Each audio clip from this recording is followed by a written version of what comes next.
Nous sommes à Calvi, en Haute-Corse. Avec sa citadelle du XVe siècle, son port, ses rues pavées, la station balnéaire est la deuxième ville la plus fréquentée de l'île de Beauté. Elle attire chaque année des touristes du monde entier. Calvi, c'est une jolie station balnéaire. On a la mer, on a la montagne à côté. On peut profiter toute l'année, se baigner, belle eau bleue turquoise, sable blanc. Qu'est-ce que vous voulez de plus? Il est 23 h, le 10 mai 1995, lorsqu'à la caserne des sapeurs-pompiers de Calvi, Bernard reçoit un appel d'urgence. Une voiture vient de faire une sortie de route. On a pensé, nous, à un accident, peut-être un excès de vitesse, quelqu'un qui a glissé, mais sans plus. Il faut savoir qu'en Corse, il y a de nombreux accidents de la route, et surtout dans ces petites routes de montagne ou ces routes qui surplombent les falaises avec de nombreux virages. À leur arrivée, Bernard et ses collègues trouvent Aurore, une jeune femme, prostrée sur le bas-côté. Je lui pose quelques questions, elle est choquée, elle n'arrive pas à me dire exactement ce qu'il en est. Elle arrive tout petit à petit à m'expliquer, à me dire on a voulu faire une manœuvre, la voiture a commencé à glisser, j'ai pu ouvrir la porte, j'ai sauté du véhicule. La voiture a dévalé la falaise et mon mari est à l'intérieur. Elle me dit il est en bas dans le véhicule, je suis descendu, il est blessé, il a une plaie à la tête. J'ai pu l'extraire du véhicule et je suis remonté pour appeler les secours. À leur tour, les pompiers tentent de descendre les 140 mètres qui les séparent du véhicule pour secourir Marc, le mari d'Aurore. Mais après quelques mètres seulement, ils doivent faire demi-tour. Impossible d'aller plus loin, sans lumière et sans renfort. Pour Aurore, l'attente devient insupportable. Elle commence à devenir hystérique, elle s'énerve. Elle commence à crier, à gigoter dans tous les sens et c'est là qu'il a fallu la mettre dans l'ambulance et la faire partir tout de suite sur l'antenne médicale afin que le médecin puisse lui administrer un calmant. Les pompiers parviendront-ils à porter secours au mari d'Aurore? En bas du ravin, l'homme est-il toujours vivant? Et surtout, s'agit-il vraiment d'un accident?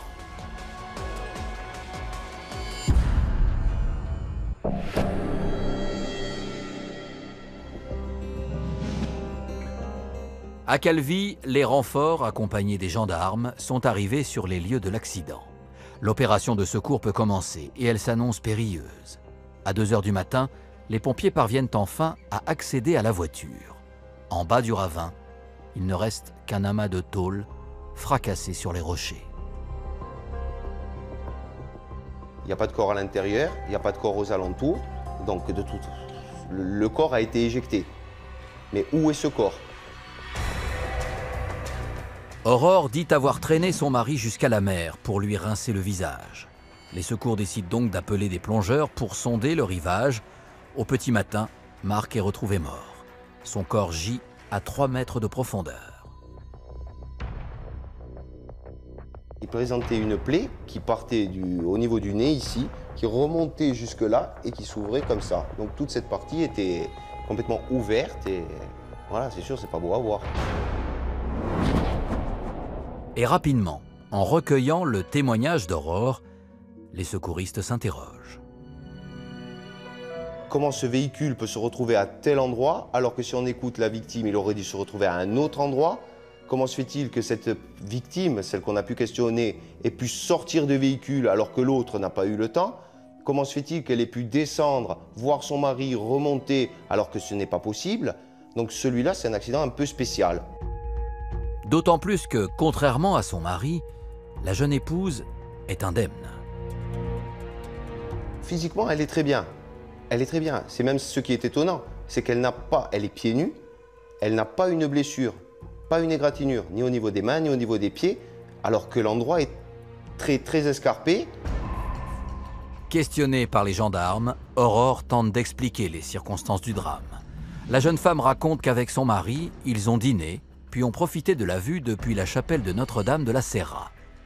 Quant à l'accident, il serait dû à un demi-tour mal maîtrisé, ou peut-être à un coup de volant, pour éviter un animal présent sur la route.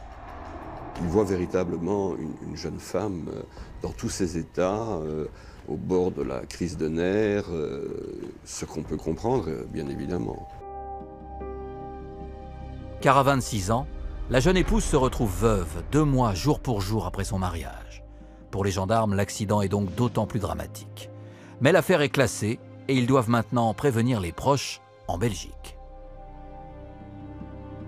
Il n'y a aucune raison de croire ça. Qu'est-ce qui s'est passé? Pourquoi? Écoute, accident de voiture, il a dégringolé dans un ravin. Bon.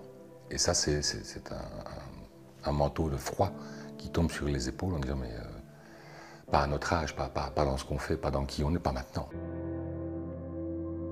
À son retour à Bruxelles, Aurore est hospitalisée en état de choc.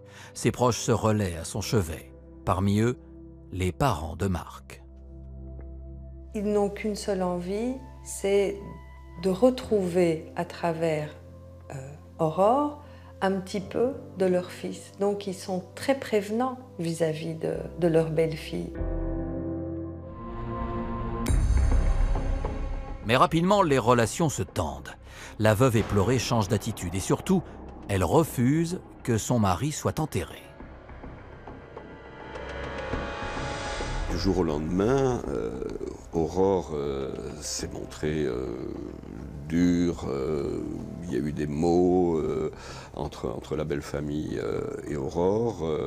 Elle voulait notamment faire incinérer son mari. La famille n'est pas d'accord. Marc est bel et bien inhumé. Plus surprenant encore, de retour au domicile conjugal dans la banlieue bruxelloise, Aurore fait changer toutes les serrures. Rapidement, donc, les parents ne peuvent plus accéder au domicile de Marc. Il y a des objets personnels de Marc auxquels ils ne peuvent pas avoir et qu'ils demandent en souvenir de leur fils. Et puis quand la famille va être un peu insistante, elle va repousser physiquement, elle va bousculer sa belle-mère et elle va en arriver à un certain moment à lever la main sur elle.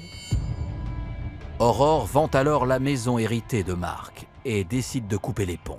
Elle s'envole vers les États-Unis. Aurore m'apprend qu'effectivement, pour se changer des idées, son oncle l'a invitée aux États-Unis et elle part et ne donne plus de nouvelles. Donc je crois que c'est là que les parents ont aussi basculé en disant mais il n'est pas mort, on l'a tué. C'est en tout cas la conviction de la famille de Marc. Leur avocat a récupéré le rapport des gendarmes français sur l'accident à Calvi. En l'étudiant, il note des incohérences. Pour en avoir le cœur net, ils alertent alors un juge d'instruction belge. Le 25 juin 1996, 1 an après l'accident, la police belge est saisie de l'enquête.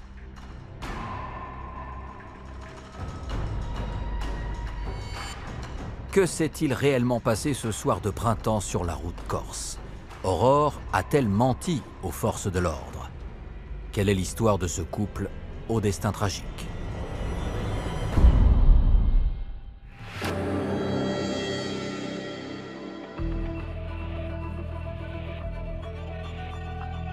À la PJ de Bruxelles, une première question est posée aux enquêteurs. Qui sont ces jeunes mariés? Il y a d'abord Marc. Marc le bienheureux, selon ses amis. Marc est un bon vivant, un guéluron, mais c'est vraiment quelqu'un qui inspire à la joie de vivre, il aspire à vivre et il s'amuse tous les jours. Issu d'une famille bourgeoise, ce fiscaliste de 32 ans est bien installé dans la vie. Il a créé une société d'assurance et vient d'acheter une maison dans un quartier chic de la banlieue bruxelloise. Malgré cette réussite, il lui manque une chose essentielle, l'amour. Il a réellement envie de rencontrer quelqu'un et il a un projet de vie. Il a envie de fonder une famille, d'avoir des enfants. En 1994, par l'intermédiaire d'une agence matrimoniale, il rencontre Aurore, une jeune et très belle femme de 26 ans, passionnée de sport, championne d'escalade. Elle est d'une nature plutôt extravertie. Si les critères de recherche de Marc sont plutôt classiques, ceux d'Aurore sont au contraire très précis. Elle ne remplit pas toutes les cases, mais elle a complété à la main, pas gros, gentil, propriétaire et riche. Pour Marc, c'est le coup de foudre. Fier de sa conquête, le jeune homme la présente immédiatement à ses amis. Elle arrive, elle est tout à fait, je dirais, très bien habillée, très jolie, maquillée. Donc effectivement, je dis, tiens, jolie fille. Et je dis à Marc, bien tombé. Entre eux, tout va très vite. 1 an après leur rencontre, Marc fait sa demande en mariage. Aurore accepte, mais à une condition. La jeune femme exige de devenir propriétaire de la moitié des biens de son époux. Marc, réticent au départ, finit par accepter. Le souvenir du mariage, c'est Marc avec une petite cigarette qu'il portait au bec comme ça, légèrement penché. Et je vois Marc qui me dit je suis quand même bien. Les enquêteurs veulent donc entendre le seul témoin de l'accident, Aurore. La veuve rentre des États-Unis pour une audition libre dans les locaux de la police judiciaire de Bruxelles. Elle pleure. Elle est physiquement très atteinte. Et pour moi, elle aurait pu se jeter en dessous du bus en sortant de mon bureau. Quand elle sort de mon bureau, je lui pose quand même une question, mais elle n'est pas actée dans la procédure parce que c'est au moment où elle part, si elle a suivi les cours de théâtre. Et alors là, elle se retourne et elle me dit oui, j'ai fait du théâtre. Mais ça n'a pas été plus loin que ça. C'est la seule question que j'ai posée. La jeune femme reste sur sa première version. Il s'agit d'un simple accident mortel. Les enquêteurs belges, sceptiques, décident alors de faire pratiquer une autopsie du corps de la victime. 13 mois après le drame, la justice ordonne son exhumation. Et si le légiste ne parvient pas à déterminer les causes de la mort, un élément l'intrigue. Il faut savoir que chez toute personne vivante, quand on tombe, quand on se fait une fracture, immédiatement, du sang s'épanche autour de la fracture. Dans le cas présent, aucun sang.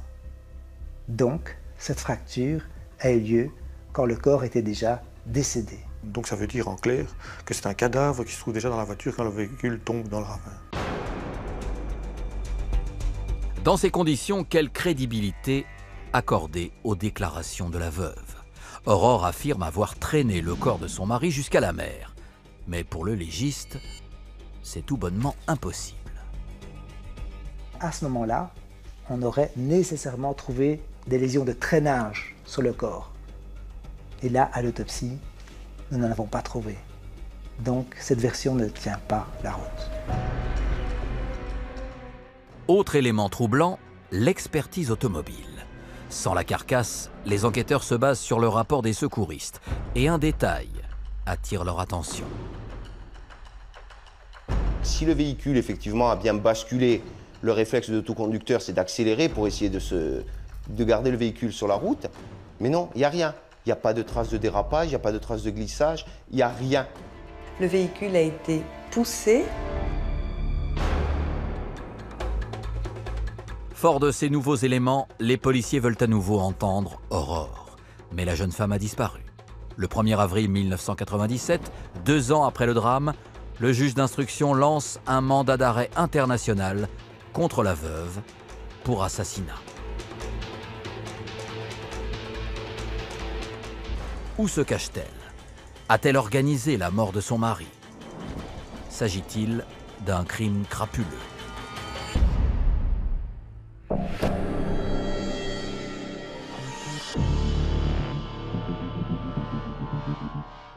À Bruxelles, les policiers poursuivent leurs investigations. Ils s'intéressent à présent au passé d'Aurore. Lors de sa relation avec Marc, Aurore est toujours restée très discrète. Les enquêteurs parviennent cependant à récolter certaines informations. Elle a un parcours chaotique, elle a eu des difficultés au niveau familial puisqu'elle a été élevée par ses grands-parents, donc des difficultés scolaires, pas de diplôme. Aurore enchaîne alors les petits boulots. Pour joindre les deux bouts, les enquêteurs apprennent que la jeune femme a même été contrainte de se prostituer. En examinant sa succession, ils vont se rendre compte que Marc était surtout pour sa femme un bon parti.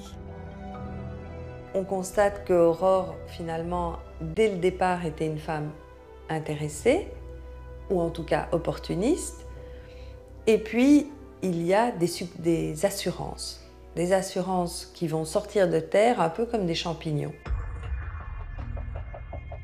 Pas moins de 7 contrats pour un total de 5 millions d'euros, tous au bénéfice d'Aurore.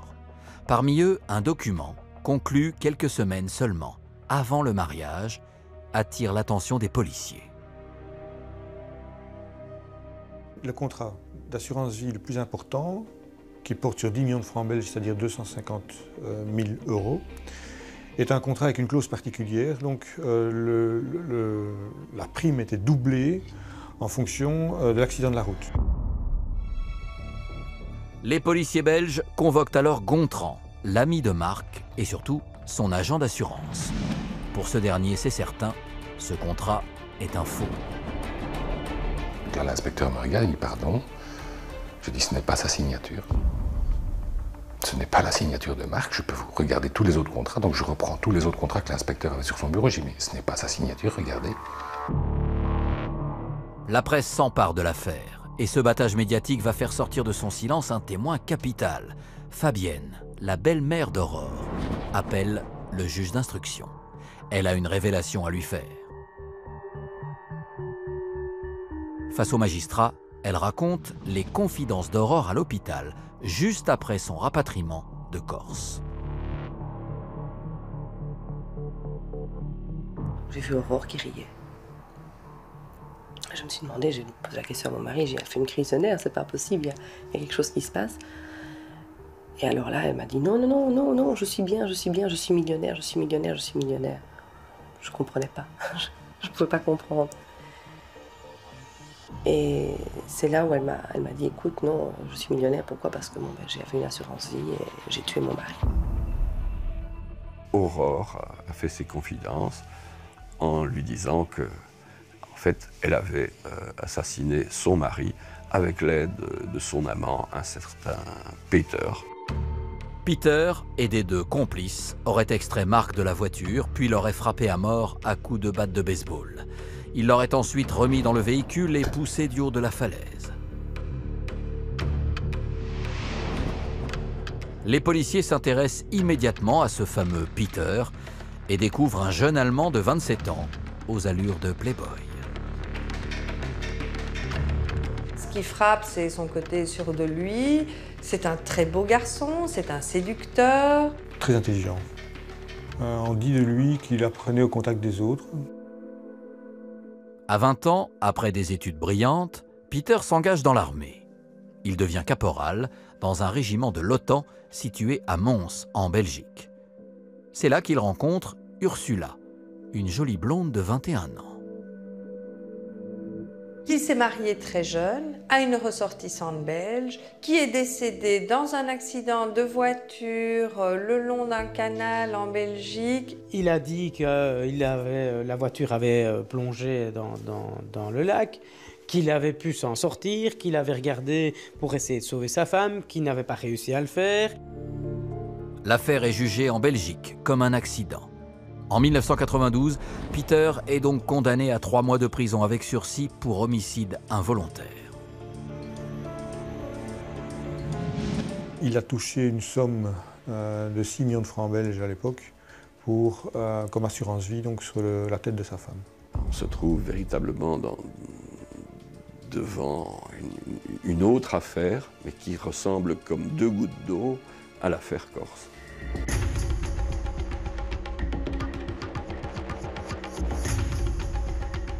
Peter est finalement localisé aux États-Unis aux côtés de son ancienne petite amie, Aurore. Le juge d'instruction rédige un second mandat d'arrêt international. Mais les policiers parviendront-ils à les interpeller? Le couple a-t-il fomenté le meurtre de Marc? Ou s'agit-il d'un simple homicide involontaire?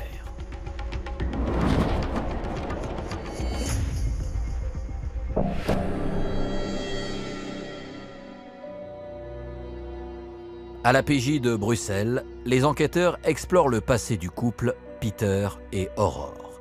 Rapidement, ils découvrent que leur histoire a commencé 1 an avant la rencontre d'Aurore et Marc. C'était en 1993, à Charleroi. Ils se sont rencontrés dans une salle d'escalade. C'était vraiment tous les deux des sportifs. Ils ont flashé l'un sur l'autre. Il y a eu une relation. Et ils vont se séparer en 1994, juste avant l'inscription d'Aurore à l'agence du Haut, l'agence matrimoniale. Les enquêteurs s'interrogent. Peter fréquentait-il toujours Aurore durant sa relation avec Marc? Un témoignage vient les éclairer. 2 mois avant son mariage, Aurore refuse de passer les fêtes avec Marc. Elle aurait fêté Noël dans la famille de son amant Peter.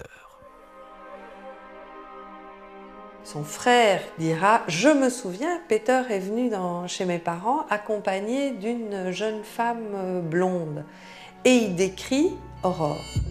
Plus surprenant encore, le couple se retrouve très vite, après la mort de Marc.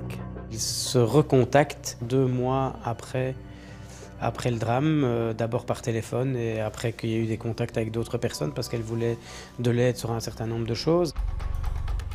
Peter et Aurore sont vus au Luxembourg, où ils ouvrent un compte commun. Puis ils se retrouvent aux États-Unis, à Miami. C'est un peu Miami Vice, hein. Tous les clichés y sont. Ils ont acheté un bateau, ils vont dépenser pas mal d'argent assez rapidement. Ils ne travaillent pas, ni l'un ni l'autre. Ils n'ont plus d'adresse officielle, ils n'ont pas de téléphone. Peter téléphone depuis des cabines téléphoniques et donc il n'est pas facile du tout de le localiser. Leurs entourages ne nous aident pas non plus du tout pour les localiser, alors qu'ils ont certainement des contacts. Donc on est démunis de tout moyen pour les retrouver. Ce n'est que 6 mois plus tard, grâce à leur collaboration avec le FBI, que les enquêteurs belges mettent la main sur le couple. Après une bataille juridique d'1 an, Peter et Aurore sont extradés et mis en examen pour l'assassinat de Marc. Ce que la presse surnomme désormais les amants diaboliques sont incarcérés à la prison de Forest en Belgique. Les policiers vont enfin pouvoir les interroger, mais la tâche s'annonce compliquée. Aurore ne va pas communiquer, elle va à peine répondre aux premières questions. Quant à Peter, à la question « Où se trouvait-il la nuit du 10 mai 1995, date de la mort de Marc ?», il affirme « voyager en permanence comme skipper sur des bateaux privés ». Sa réponse est donc simple « J'étais n'importe où, mais pas en Corse ». On a tout vérifié, tout.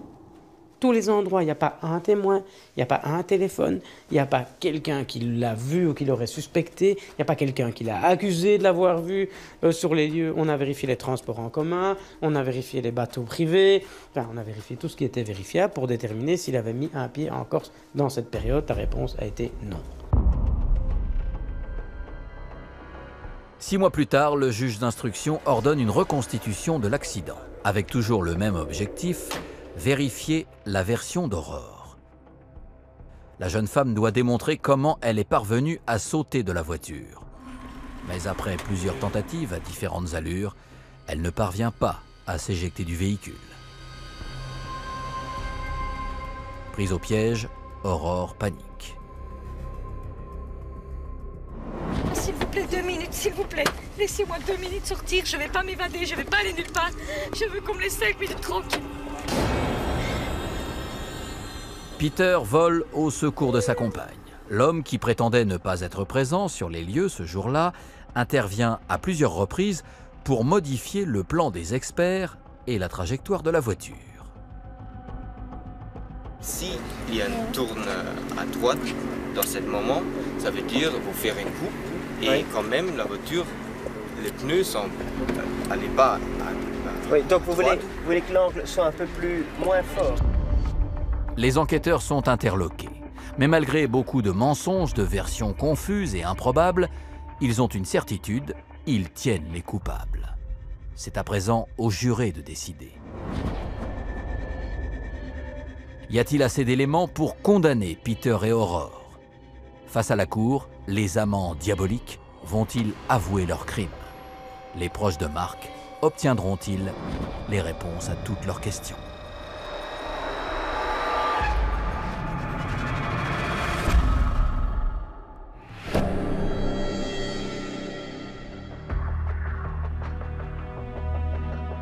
Le 10 septembre 2001, soit 6 ans après la mort de Marc, Aurore et Peter comparaissent pour assassinat devant la cour d'assises de Bruxelles. Le procès fait les gros titres. Le public se passionne pour l'affaire des amants diaboliques. Une image négative que Peter tente de dissiper dès la première audience. Il se lève, il prend le micro, il regarde les femmes du jury, il ressemble à Tom Cruise et il leur dit avec un accent allemand « Je vais essayer dans la mesure du possible de ne pas faire appel à l'interprète pour ne pas retarder inutilement les dames du jury qui doivent rentrer chez elles pour s'occuper de leur famille. » Alors là, moi, je me dis, mais bravo, quoi. Bravo, ça y est, hop. Premier point marqué par Peter. Et ce n'est pas le dernier. Rapidement, la défense prend l'avantage. L'avocat de Peter démonte les arguments de l'accusation. Dans cette affaire, il y a des présomptions, mais aucune preuve directe. Vous ne pouvez pas imaginer que quelqu'un puisse être l'auteur d'un assassinat, qu'il l'ait organisé, soit en n'étant pas sur les lieux, soit en n'ayant plus le moindre contact avec la personne avec laquelle il devait l'organiser, et sans avoir les moyens techniques de le faire, ou avec des complices qui n'ont jamais été identifiés. Ça, c'est pas possible. Je suis convaincu que mon client était acquitté. Et je pense que ça a basculé sur extrêmement peu de choses. Ce petit détail va venir du médecin légiste. Lors de son audition, il insiste sur un point particulier de l'autopsie, un point que personne n'avait relevé. J'ai dit au jury, et donc au président, que l'estomac était vide. Le soir de la mort, Marc n'avait pas mangé. Voilà un nouveau mensonge dans la version d'Aurore qui affirme avoir dîné avec son mari le soir de l'accident. Donc même pour ça, même pour les faits qui remontent quelques heures avant le décès, elle ment. Ils ne sont pas allés au restaurant. Ils sont peut-être allés au restaurant prendre un verre, mais ils n'ont pas mangé. Si elle ment aussi sur les faits qui précèdent de quelques heures le décès de son mari, ça veut dire qu'elle ment sur tout. Et puis il y a un mobile, l'argent des assurances. Avec une certitude, Marc était bien mort avant de tomber de la falaise. Après 2 semaines et demie d'audience, les jurés se retirent pour délibérer. La seule chose que je peux vous dire, c'est que j'ai vu revenir ces jurés avec des gens qui pleuraient. Je me doute qu'il y a eu des grosses discussions. Le verdict est révélé. Aurore est condamnée à 15 ans de prison, Peter à 20 ans. Une satisfaction en demi-teinte pour les parents de Marc. Ce qu'ils voulaient, eux, c'est connaître les circonstances du décès de leur fils. Et jamais, jamais, Peter et Aurore ne parleront.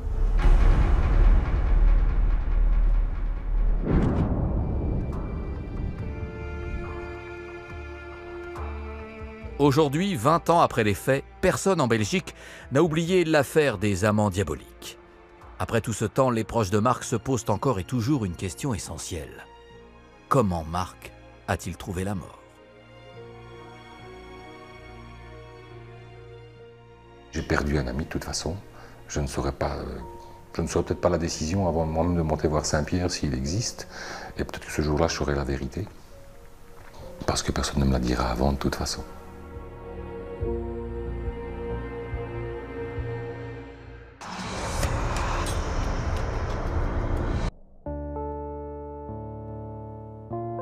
Nous voici à Ondres, une station balnéaire du sud des Landes. La plage immense et la Pinède, aussi étendue, attirent chaque année des milliers de touristes. Après le départ des vacanciers, une fois les résidences secondaires fermées, Ondres et ses 4500 habitants retrouvent leur sérénité. C'est une ville saisonnière dans laquelle, évidemment, en plein cœur de l'hiver, il se passe peu de choses. Ondres, en hiver, est une ville quasi léthargique. Elle est en hibernation. C'est quand même très paisible. Il y fait bon vivre, quoi. En décembre 1997, Sylvie, 36 ans, institutrice en région parisienne, passe quelques jours à Ondres chez son compagnon Guy, brocanteur dans la région. Le couple a l'habitude de se retrouver à chaque vacances scolaires dans leur maison landaise, non loin de la plage. Sylvie a prolongé ses congés. Elle prend soin de Guy qui, à 51 ans, se remet d'une crise cardiaque. Sylvie donnait très régulièrement des nouvelles à ses parents et à son entourage. Et depuis le 12 ou le 13 janvier, ils n'ont plus de nouvelles du tout. Le 19 janvier 1998, l'enseignante a manqué sa rentrée sans prévenir. À Ondres, personne ne répond aux appels. Suzanne, la mère de Sylvie, a un mauvais pressentiment. Sa mère est donc très inquiète et elle est, pour en avoir le cœur net, elle a décidé de venir sur place pour essayer de la trouver. Suzanne décide d'effectuer les 800 km qui la séparent de sa fille. Après 7 longues heures de route, elle arrive enfin à la gendarmerie de Tarnos pour signaler sa disparition. Elle a sûrement l'instinct de mère, hein. Elle se dit c'est passé quelque chose de grave, il faut que j'y aille. Et elle arrive et elle n'en sait pas plus, elle n'en voit pas plus, donc elle va à la gendarmerie, elle doit être dans un état d'angoisse absolue. Aussitôt, les gendarmes se rendent au domicile de Guy et de Sylvie. Les voisins n'ont pas vu le couple ni leur voiture depuis une semaine. À l'intérieur de la maison, pourtant, rien n'indique un départ. La vaisselle n'est pas faite, la cafetière est pleine, tout comme le frigo. On s'aperçoit également que les objets de personnel de Guy et de Sylvie sont toujours là. Brosse à dents, etc. Donc, ils sont partis brutalement. Quelque chose s'est passé quasiment instantanément. En poursuivant leurs investigations, les gendarmes font une étrange découverte.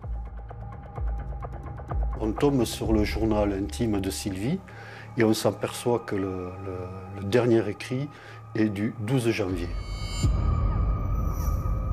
Donc c'est à cette date-là qu'on pense qu'il s'est passé quelque chose. Mais quoi, on ne le sait pas. Où sont passés Sylvie et Guy? Pourquoi ont-ils quitté leur maison précipitamment? La mère de Sylvie a-t-elle des raisons de s'inquiéter?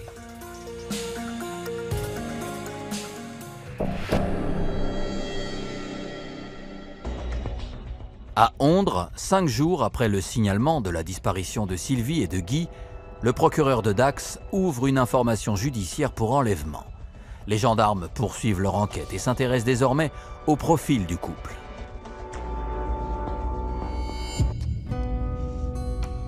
Fin des années 80, en région parisienne.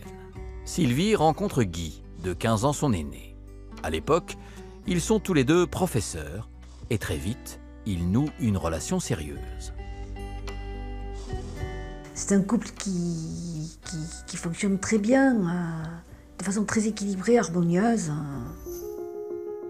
Pourtant, depuis quelques années, le couple vit à distance. Guy a décidé de changer de vie. Il déménage à Ondres pour vivre de son autre passion, la brocante. Sur les marchés de la région, l'antiquaire se fait vite connaître. C'est un bon vivant, monsieur qui aimait bien la fête, qui aimait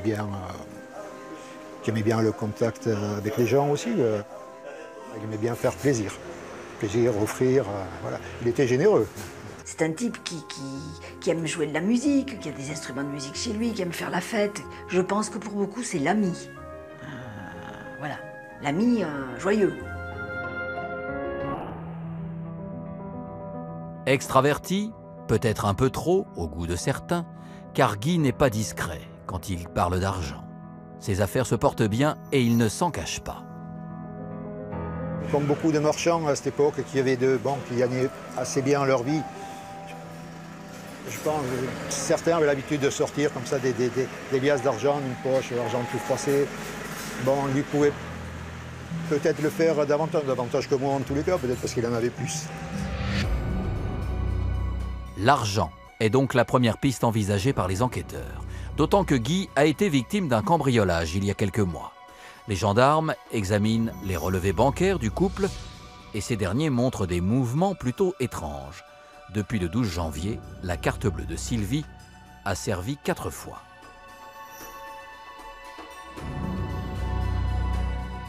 Les retraits sont faits régulièrement Et dès que les gens, ou dès que la personne qui détient la carte a la possibilité, elle retire 3 000 francs.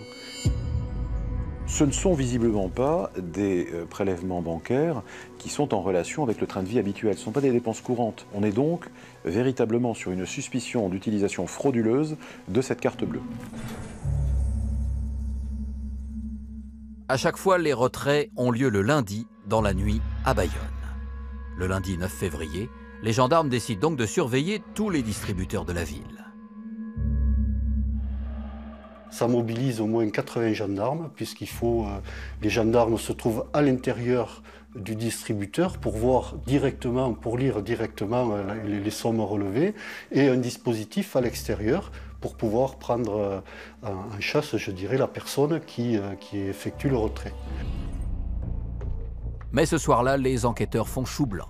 La carte bleue a servi ailleurs, à 20 km de là, dans une station-service de Tarnos. Un plein d'essence a été réglé. 2 femmes se sont servies de cette carte. Et sûr que ce n'est pas Sylvie, puisque des photos de Sylvie ont été présentées, et ce n'est pas Sylvie qui fait le règlement du carburant avec la carte.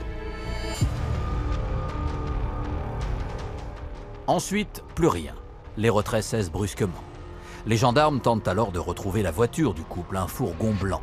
Aucune trace du véhicule pendant plus d'1 mois.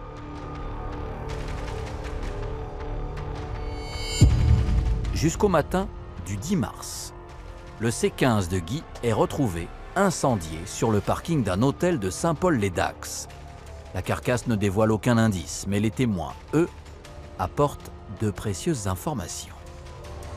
Les enquêteurs locaux font ressortir que se trouvait sur les lieux une Renault 25 avec une petite particularité, la calandre était dorée. Voici peut-être une piste, mais en réalité, elle conduit à des milliers d'autres. À l'époque, les Renault 25, ce n'est pas ce qui manque dans les rues.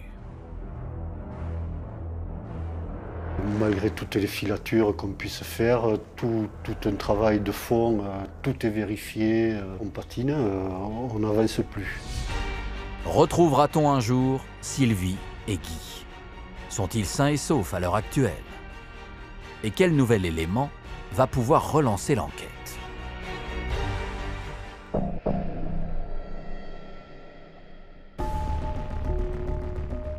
À Ondres, plus de 2 mois après leur disparition, l'enquête pour retrouver Sylvie et Guy est au point mort. Les gendarmes sont alors appelés sur une toute autre affaire, plutôt inhabituelle pour la région. C'est un couple et ses 3 enfants qui sont séquestrés chez eux par des personnes encagoulées et vraiment assez virulentes. Nous sommes le 23 mars 1998 dans une commune voisine de Ondres. Il est 19h. Une mère de famille prépare à manger pour ses 3 enfants. Elle attend le retour de son mari, pharmacien, lorsque la sonnette retentit. Soudain, quelqu'un rentre, cagoulé, armé, était à 1 milliard de kilomètres de se rendre compte de ce qui pouvait lui arriver. Donc ça lui tombe dessus, je dirais, c'est comme une douche, froide, glacée. Face à cette arme pointée sur elle, la mère ne pense qu'à une chose, protéger ses 3 enfants. Les ravisseurs prennent l'argent, les bijoux et les cartes bleues. Mais cela ne leur suffit pas. Ils décident d'attendre le retour du mari, qui justement arrive à ce moment-là. Et hop, tout de suite, dans la nuque, il a le pistolet ou le revolver, je sais pas. Voilà, tout de suite, braqué instantanément. Il n'a pas le temps de refermer la porte. Tu m'avais dit, j'ai tout mon sang qui est descendu d'un étage. Le mari est conduit de force à la pharmacie par l'un des ravisseurs pour dévaliser sa caisse. De retour à la maison, le père, la mère et les 3 enfants sont enfermés dans une pièce à l'étage. Les 2 hommes cagoulés proposent aux pharmaciens de leur donner un numéro de téléphone d'une personne qui pourrait appeler afin de venir les libérer.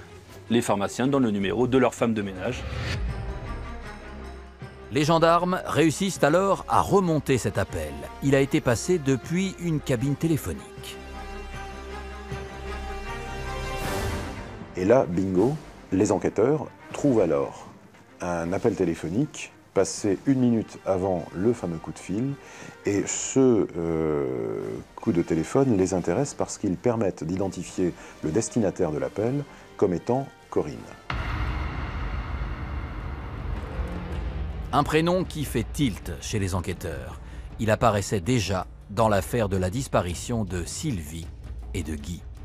Cette Corinne, on l'avait déjà surveillée, disons filochée, parce qu'elle avait rencontré des amis brocanteurs à Guy. Et donc on retombe dans le milieu de la brocante. Voici enfin une nouvelle piste. Dès le lendemain, les gendarmes décident de prendre Corinne en filature. Ce jour-là, la femme de 46 ans se rend en voiture à un rendez-vous. On attend, pas plus de 10 minutes. Qu'est-ce qu'on voit arriver et se garer derrière cette voiture une Renault 25 Baccarat avec la calandre dorée.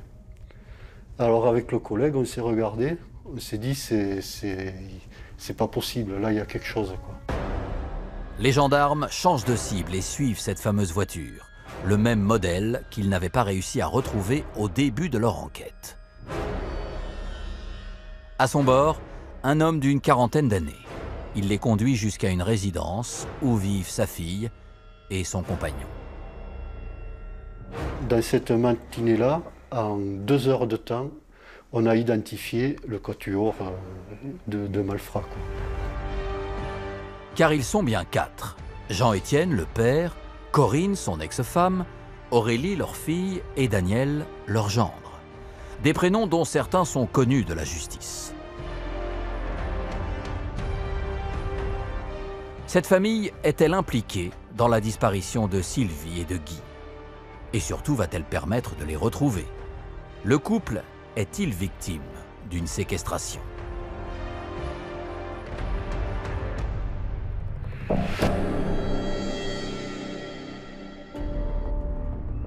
Au commissariat de Ondres, presque 3 mois après la disparition de Sylvie et de Guy, les enquêteurs sont convaincus de tenir une nouvelle piste. Ils vérifient d'abord le casier judiciaire de Corinne. Cet ancien employé de la SNCF a été condamné avec son ex-mari Jean-Étienne dans une affaire d'escroquerie. On trouve chez Corinne et Jean-Étienne les mêmes traits de caractère que les Thénardier. Ce sont des individus peu scrupuleux, prêts à tout pour grappiller 3 sous. Jean-Étienne, ancien militaire, se rêvait tapissier ou antiquaire. Il finira gardien du château des Saignants, près de Ondres. Il a comme un complexe, peut-être quelque part. Il est fasciné par les riches, ça le fascine, en même temps il leur en veut. Il aimerait être quelqu'un d'autre. L'homme violent fait régner la terreur dans sa famille. Malgré son divorce, Corinne reste très proche de son ex-mari. Ils sont liés par des dettes héritées des faillites successives de Jean-Étienne.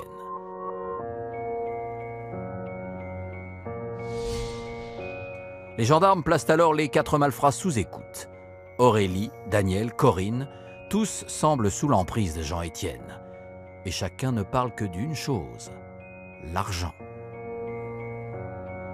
D'évidence, ce quatuor est uni par des besoins d'argent qui ne semblent pas assouvis de façon légale. Et donc, chacun prend sa place. Les 2 hommes braqués, cambriolés, et les 2 femmes recellées, revendées. Ouais, c'était partager les tâches. Ils faisaient ça en famille. Le 2 avril, les gendarmes interpellent le quatuor pour la séquestration du couple de pharmaciens. Tous se laissent embarquer, sauf un. Daniel va faire l'objet d'une interpellation très musclée, très physique. Les enquêteurs sont obligés de s'y prendre à plusieurs pour l'interpeller, c'est une véritable force de la nature. Il est visiblement peu désireux d'avoir à s'expliquer devant la justice. Pendant les perquisitions aux différents domiciles, les gendarmes ont retrouvé des bijoux et des objets appartenant aux pharmaciens. Chez Daniel, ils découvrent même leur carte d'identité. Face aux preuves, le plus récalcitrant de la bande va devenir beaucoup plus docile. Et là, entre guillemets, il passe à table. Il ne se perd pas dans des explications nébuleuses, il explique deux choses. La première, c'est que ce projet criminel a été construit sur l'instigation et sur la préparation de Jean-Étienne. Des aveux confirmés par Jean-Étienne, le patriarche, dès le début de sa garde à vue. Et il nous dit, oui, effectivement, c'est moi. Alors là, de mémoire d'enquêteur, j'avais jamais vu un truand dire sur une telle infraction, dire de suite, oui, c'est moi. Donc de suite, on a pensé qu'il nous donnait ça en pâture pour cacher quelque chose de plus grave. Tous ont avoué. Jean-Étienne et Daniel sont incarcérés et mis en examen pour vol à main armée. Aurélie et Corinne pour recel d'objets volés. Mais les gendarmes ont le pressentiment que la famille est aussi impliquée dans la disparition de Guy et de Sylvie. Ils vont en acquérir la certitude lors d'une perquisition au hangar de Jean-Étienne. On va dans le hangar de Jean-Étienne, on fait des fouilles, on observe, et là, on tombe sur la trompette, la fameuse trompette de Guy, et sur un trousseau de clés. Ce trousseau de clés, les enquêteurs se disent tout bêtement, on va aller l'essayer. Ils vont à l'appartement de Guy, et ça fonctionne, la porte s'ouvre.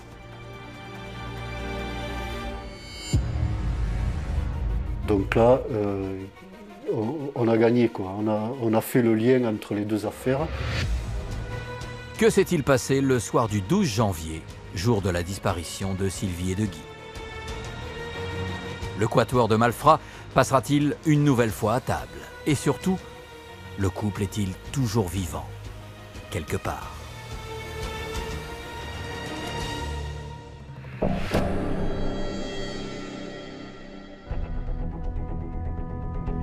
À Ondres, dans le dossier de la disparition de Guy et de Sylvie, les enquêteurs ont suffisamment de preuves pour entendre à nouveau la famille de criminels. Le 4 mai 1998, de nouvelles gardes à vue sont ordonnées. Et là encore, c'est Daniel qui va parler. Il va dire qu'ils avaient fait des repérages, que c'était Corinne qui les avait renseignés. Le plan a été élaboré par Jean-Étienne. Le soir du 12 janvier, il a donné rendez-vous au brocanteur sur la place de Ondres en lui faisant miroiter une vente. En réalité, Guy tombe dans un guet-apens. Jean-Étienne le braque immédiatement, le fait ligoter, le tient en respect et lui fait comprendre que nous ne sommes pas là pour plaisanter. Jean-Étienne l'emmène alors dans sa loge de gardien du château de Seignan, à quelques kilomètres de là, où les attend Daniel. Ensemble, ils veulent faire parler Guy. Il est en tout cas forcé, torturé, on va dire, ou tabassé pour obtenir de l'argent, des informations, mais il tient le coup, il dit rien du tout. Pour le faire craquer, Jean-Étienne et Daniel ont une idée. Aller chercher sa compagne. Jean-Étienne se rend donc à Ondres pour amadouer Sylvie. Il lui fait croire que Guy fait une nouvelle crise cardiaque.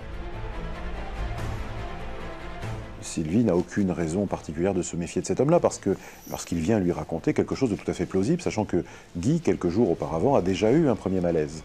Donc évidemment, sans se méfier, et désireuse d'aller vers celui qu'elle aime, elle accepte de le suivre. Une fois sur place, Sylvie se retrouve également prise au piège. Elle est molestée, ligotée et menacée. Guy finit par céder. Il indique où se trouve l'argent, les bijoux, les cartes bleues et donne les codes. Mais cette fois, les deux hommes agissent à visage découvert et sont donc identifiables par le couple. Jean-Étienne prend donc les choses en main. Jean-Étienne emmène Sylvie dans le jardin et là, il la tue d'une balle directement. Sylvie meurt d'une balle en pleine poitrine. Jean-Étienne place ensuite son corps dans la voiture de Guy. Il revient dans la salle où Guy est là avec Daniel. Il demande à Daniel de sortir, sans doute pour pas qu'il voit ce qui va se passer. Et là, il pointe son fusil sur Guy et il le tue.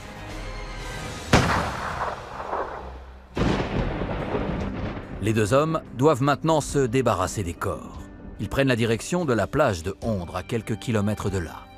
Une fois sur place, Jean-Étienne part enterrer les corps, seul, quelque part, dans les dunes. Au retour, il dira à Daniel, de toute façon, j'ai mis en guise de croix une branche de sapin là où ils ont été enterrés. Avec ces indications, les gendarmes, accompagnés de Jean-Étienne et Daniel, se rendent sur la plage de Ondres pour retrouver les corps. On a gratté à la main et on a de suite trouvé une couverture et une odeur nauséabonde qui s'en dégageait. Les deux corps sont très esquintés.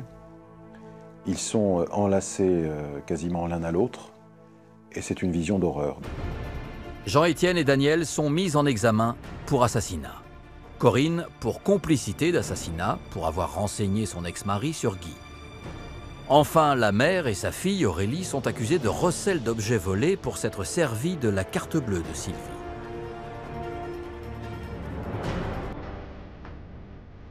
Comment une famille entière a-t-elle pu s'engager dans une telle entreprise criminelle? Le Quatuor va-t-il s'expliquer? C'est maintenant à la justice de faire toute la lumière sur cette affaire.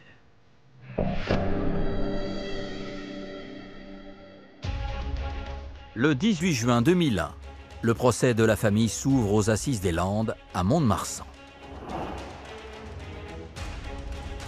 Le Quatuor est jugé pour les deux affaires, la séquestration des pharmaciens, mais surtout le double assassinat de Guy et de Sylvie. Leur disparition a marqué la région et attisé la curiosité du public, venu en nombre assister au procès. On veut savoir, c'est tellement étrange cette histoire de mort, d'enterrés dans les dunes, etc. On se dit, mais qu'est-ce que c'est que cette bande, quoi? Fait rare, une famille entière se retrouve dans le box des accusés. Face à eux, les proches de Guy et de Sylvie découvrent pour la première fois leur visage. La chaleur estivale a envahi la salle et s'ajoute à l'atmosphère pesante. Ce qui rend les choses suffocantes, terriblement angoissantes, c'est le silence de Jean-Étienne. Il n'aura aucun regard pour les familles, aucune explication à donner, rien.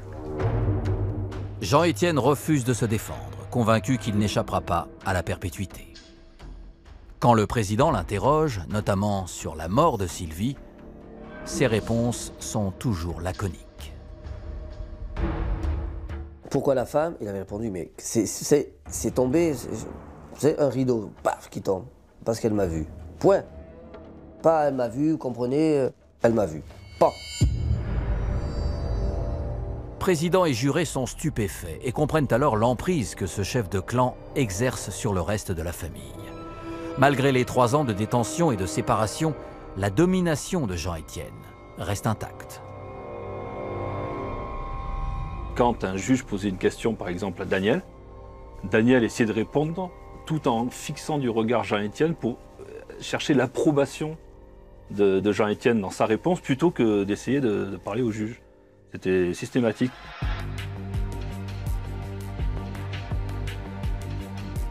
Le verdict est révélé, la peine maximale pour celui qui a prémédité et ordonné, Jean-Étienne. Il est condamné à la perpétuité, assorti de 22 ans de sûreté. Des peines graduées pour ses exécutants. 20 ans de prison pour Daniel, 7 ans pour Corinne et 5 ans dont 3 fermes pour Aurélie, la fille soumise. Des sanctions plutôt bien accueillies par les parties civiles.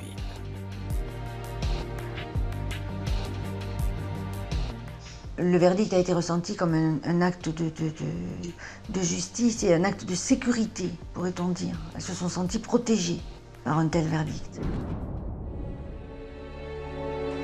Plus de 15 ans après les faits, les gendarmes de Ondres restent marqués par cette enquête. Sans leur ténacité, la disparition de Guy et de Sylvie aurait pu rester un mystère à tout jamais.